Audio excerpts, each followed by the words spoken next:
मंच पर विराजमान गरिमा में उपस्थित श्री स्वामी गोकुलदास जी महाराज एवं इस दीर्घा में कथा के प्रति श्रद्धा लिए विराज रहे भक्त मंडल, माताओं और बहनों, कई दिनों से आज भगवान की मधुर और मंगलमय कथाओं का रसास्वादन कर रहे हैं। हम क्यों करते हैं ऐसा? हम राम और कृष्ण आदि की कथाएं क्यों श्रवण करते हैं? जब से इस पृथ्वी का सृजन हुआ है, सृजनकर्ता ने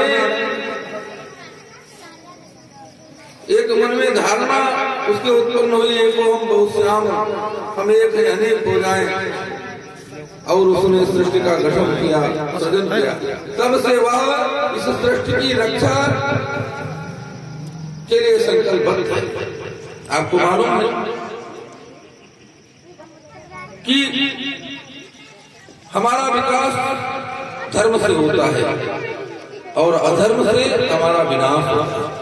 साधना और वासना दो सगी बहनें हैं। जिन इंद्रियों से हम वासना के मार्ग पर चल करके पतन के गर्त में चले जाते हैं, उन्हीं इंद्रियों के द्वारा यदि साधना देवी की कृपा होती है तो हम उत्थान के उस परम मार्ग की तरफ जाते हैं जो भगवान प्राप्ति में का साधन है।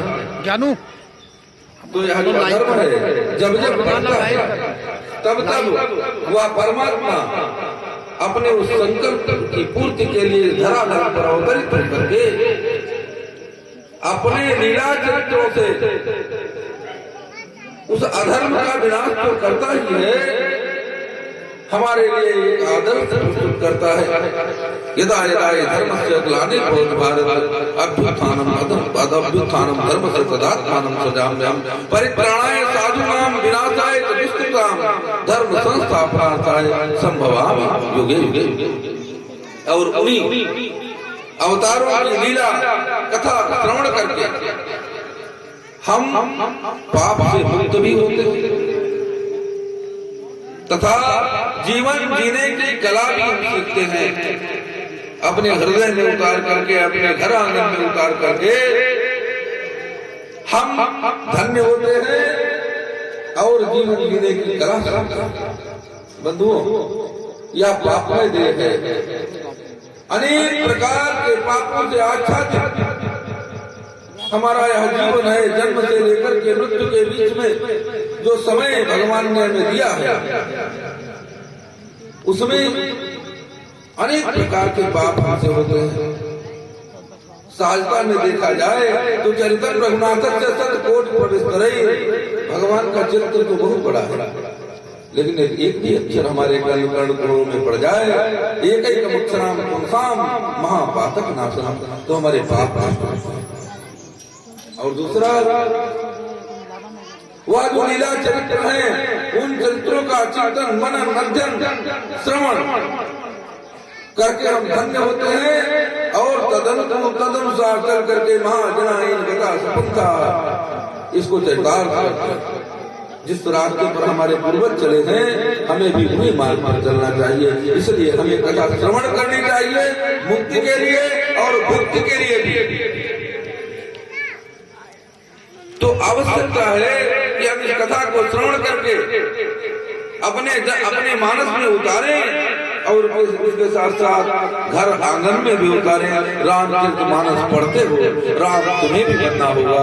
चलो राम के पद चिन्हों पर या अब इतिहास बदलना होगा। भारत बहुत दिनों तक परतंत्र रहा, आप सभी जानते हैं।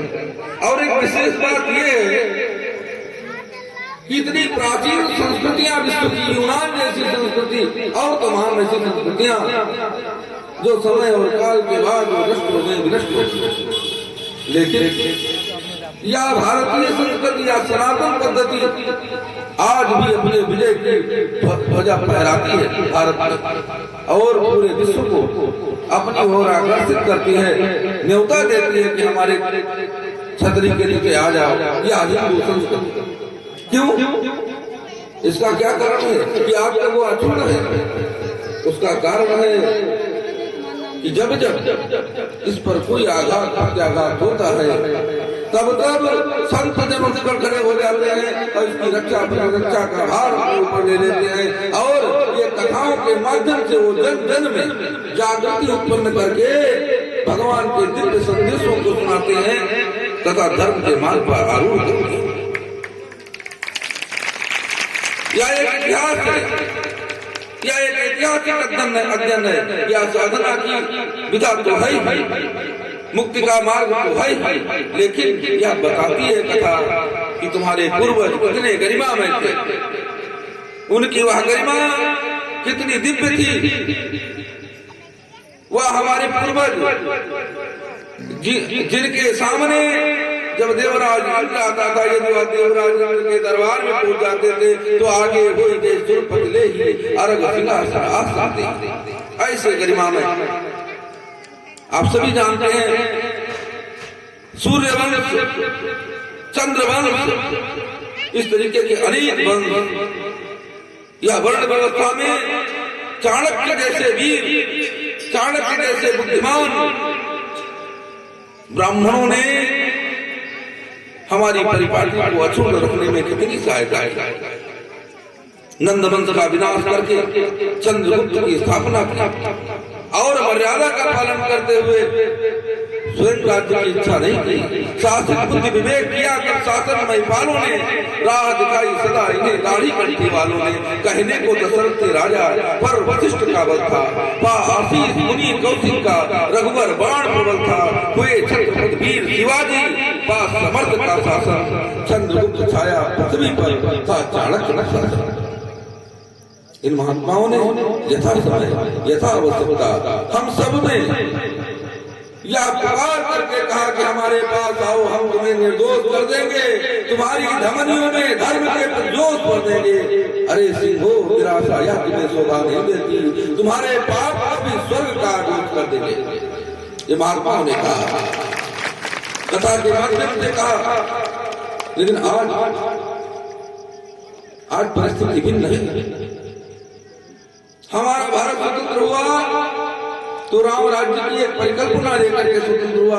हमने एक ऐसा साम्राज्य देखा सपनों में, ऐसा दिव्य भारत देखा सपनों में जो हमारे पूर्वजों की खातिर रही है, जिसके बल पर उसने विश्व में विश्व गुरु की उपाधि पाने में वो सक्षम रहा है।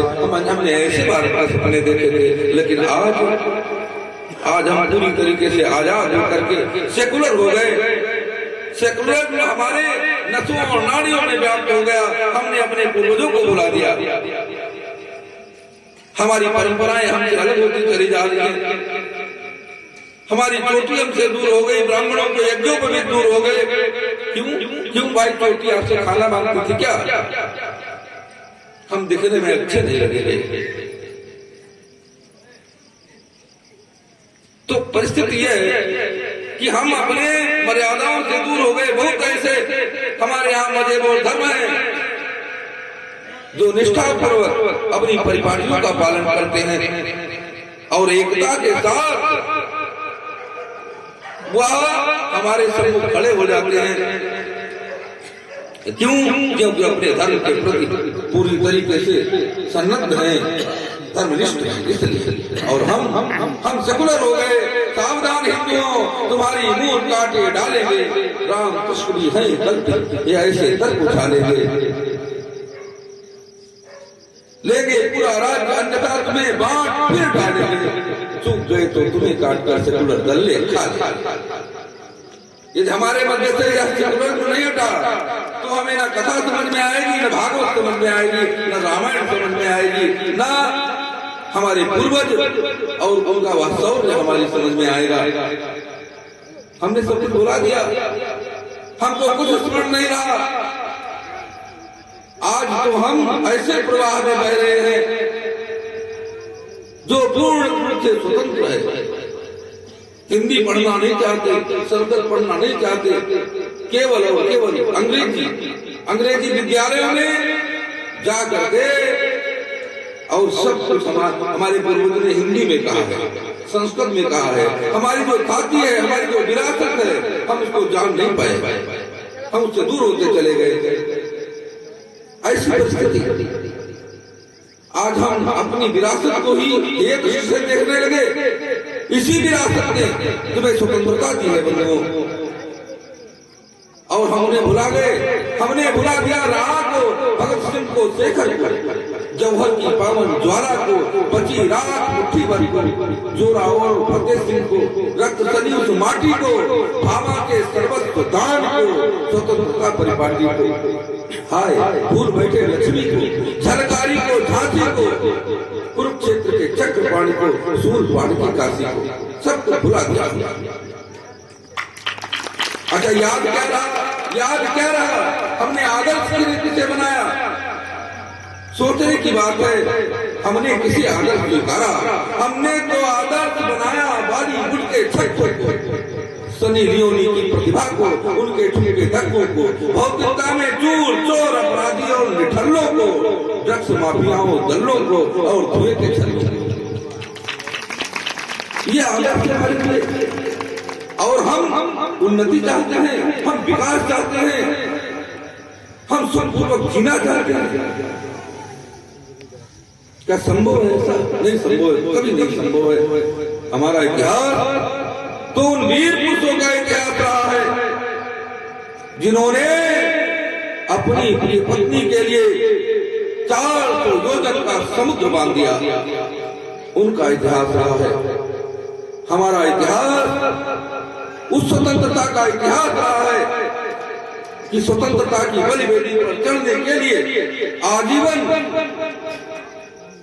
अरावली की पहाड़ियों में दर दर भटक करके घास की रोटी खाई। वह स्वतंत्रता का इतिहास हमारा रहा है, वह वीर पुरुषों का इतिहास रहा है। आज स्थिति क्या है? पुरुष स्वतंत्र, नारी स्वतंत्र। आज नारी स्वातंत्र के आंदोलन हो रहे हैं, आप सभी जानते हैं। नारी स्वतंत्र होना चाहती है, कितना स्वतंत्र होना चाहती है। कभी आपने अपने इतिहास में नारी को उठाकर देखा है? वह कितना स्वतंत्र है। एक लड़की सयानी होती है, गौर करें, एक लड़की विवाह के योग्य होती है और अपने पिता से मुखर होकर के कहती है, पिताजी मैं विवाह करना चाहती हूँ। क्या आज हमारी स्वतंत्रता है? क्या आज अपने से आप इतना आजाद हैं कि अपने पिता से अपनी इच्छा कर सकते कि हम विवाह करेंगे? और फिर पिता आज्ञा देता है, केवल एक मात्र सारथी को लेकर के वह जंगल चली जाती है और जंगल में एक लकड़हारे को देख करके उसके सौंदर्य पर मुग्ध होकर के और उसे स्वतंत्रता प्राप्त करना पर स्वीकार कर लेती है। कितनी स्वतंत्रता, कितनी स्वतंत्रता। लेकिन एक बात समझो, केवल स्वतंत्रता से काम नहीं चलेगा, और उसका आदर, उसके संस्कार कैसे, जब वो लौट करके आती है तो नारद जी कहते हैं, पिता कहते हैं कि बेटी उसकी उम्र तो 1 ही वर्ष है, इसलिए अपने निर्णय को बदल दे। लेकिन वो कहती, पिताजी मैं आर्य पुत्री हूँ, भारतीय नारी हूँ, हम अब अपना निर्णय नहीं बदल सकते।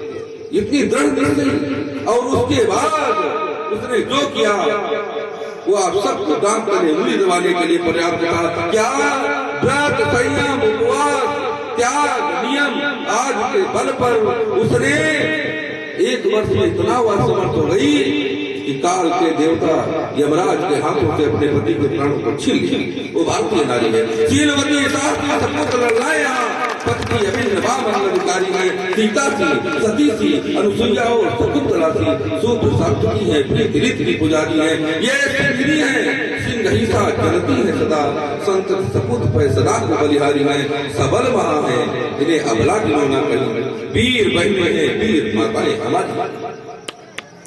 आज हमारी परिस्थिति क्या है? हम केवल सौंदर्य के पीछे भाग रहे हैं। हमारा आभूषण जहां हमारा शील, हमारा संकोच, हमारी सुशीलता, हमारा आभूषण हुआ करता था, आज वहां केवल ये दीपावली और वस्त्रहीन होकर के बाजार में घूमना, यही हमारा सौंदर्य रह गया है। तेरे रफ्तार की लाली कभी तो बेवतन होगी, तेरी ये सरबती आंखें कभी साया कपन होगी, फिजाओं की अदाओं की रसीले होड़ की कीमत मैं पूछूंगा उसी दिन जब तेरी मैयत दफन होगी। ये केवल को जाने वाली चीजें हैं, सच्चा सौंदर्य तो आपका चरित्र है जो सदैव प्रशंसनीय रहा है। माताओं, आपको जगना होगा, आपको भी सामने आना होगा। केवल पुरुषों का ही दायित्व नहीं है इस भारतीय संस्कृति को बचाने के लिए, आपको भी आना होगा। आपको भी अपने पूर्वजों का, अपने इतिहास का स्मरण करना होगा। आपको भी घर में गौरी और रण में चंडी बनना होगा। आपको भी मुखर होना होगा। वो मुखर चंडी के मौन तोड़ ले अंगड़ाई आलस्य छोड़, ओ बलिदानी पन्ना लाई, ओ झांसी की लक्ष्मीबाई, ओ शिव की प्राणेश्वरी सती गार्गी मैत्रेयी अरुंधति, ओ चूड़ा उठानी रानी, उठ जाग चेता रानी, लक्ष्मी सहगर सब पर भारी, वो झांसी वाली झलकारी, फिर से उठ बरुआ कनक लगा, सजदे सुभाव की कोमलता, क्योंकि तेरा गौरव टूट रहा, पश्चिम मर्यादा लूट रहा, उठ जाग जाग ओ महाभाग, तज पश्चिम का उत्तराग। ए द्रुपद सुता, क्यों हार रही, अपना आवरण उतार रही, उठ जाग जाग वो महाभाग, तज पश्चिम का उन्मुक्त राग, है स्वतंत्रता चित्कार नहीं, तुझको भारती पुकार। आपको जगना होगा, समय है, नहीं तो आप ऐसे पतन के गर्त में जाएंगे कि आपको बचाने वाला कोई नहीं बचेगा, केवल चरित्र ही आपको बचा सकता है। इसलिए अपना चरित्र निर्माण करो माताओं। आप हमारे गौरव हैं, आप हमारी अस्मिता हैं, आप हमारे नवरात्रि की दुर्गा हैं। हम जब मंदिर जाते हैं तो जो दुर्गा के हाथों में चूड़ी पाते हैं वह आपके हाथों में पाते हैं, जो उसके माथे पर सिंदूर पाते हैं वह आप में हमें दिखाई देता है, जो बिछुआ कंगन और श्रृंगार हम जगत जननी नारायणी के पास देखते हैं वही आपके पास हमें दिखाई देता है। और आप दुर्गा को लांछित कर रही है, गौरी को लांछित कर रही है। समझो आप सब स्वरूपा हैं, इन पुरुषों से कहीं कम नहीं है, इसलिए आपको भी जगना चाहिए। आवश्यकता है, कथा तो आपने सुनी, लेकिन ये आपको समझना चाहिए कि कथा का रहस्य, कथा का सार क्या है। कथा का सार केवल और केवल इतना है कि आपके हृदय में, आपके घर आंगन में, आपके समाज में, आपके शहर में, मोहल्ले में यह कथा उतर जानी चाहिए, तभी कथा सार्थक है। अन्यथा केवल मनोरंजन मात्र है। स्वर लहरियों के बीच में कुछ मनोरंजक वाद्य यंत्र आप उनके स्वर आपके कानों में गुजर करके चले जाएंगे। देहात में कहावत सुनिए, इस कान से सुना, इस कान से निकाल जाए। इसलिए आप सजग होइए, मुखर होइए, समझिए आप सामान्य नहीं हैं, आप माँ भारती की संतानें हैं। इन्हीं शब्दों के साथ अपनी वाणी को विराम, एक बार घंघोर गर्जना के साथ भगवान नाम उच्चारण करें। तत्पश्चात कथा की आगे की शैली। इन बच्चों ने हमें बुला ही लिया, आज बहुत आवश्यक नैमिषारण्य की 84 कोसी परिक्रमा, इसमें आप सभी आमंत्रित हैं। आज जिसमें कम से कम 4-5 लाख महात्मा और संत सभी उपस्थित हो रहे हैं, उसका उद्घाटन है सवेरे 4 बजे और मेरे हाथों के द्वारा हो रहा है। लेकिन अब आ गया और तुम मुझे तुरंत गिराना है। इन शब्दों के साथ वाणी को विराम। हर जन्म भव बीजानाम, हर जन्म सुख संपदाम, तर जन्म यमदूता नाम, श्री राम रामे जन्म से महाराज की जय। सदा निर्भय और बजरंग बली की जय, महाराज की जय। मातरम।